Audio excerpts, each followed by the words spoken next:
I hate the word convert, to be honest.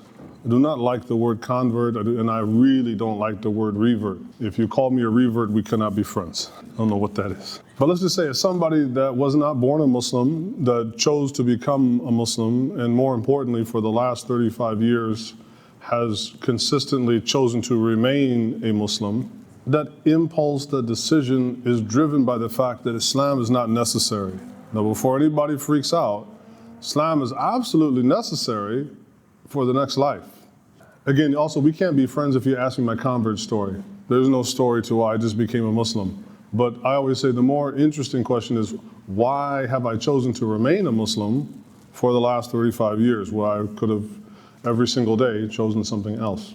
So if I'm going to talk about faith, then that will be perhaps a little bit of the perspective that I bring, particularly for most of you. I'm looking out on the audience, and I'm guessing that most of y'all come from a legacy Muslim background, a Muslim family.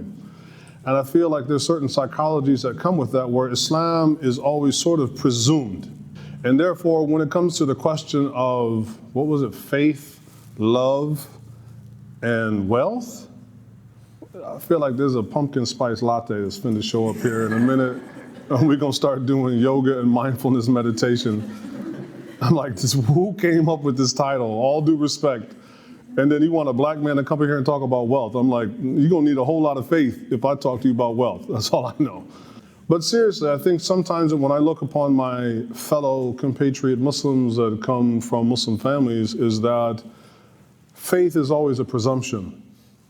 And so the only really advice I can give is to have a sense of desperation about your faith. And what I mean desperation is, be Muslim like your life and the hereafter depends on it.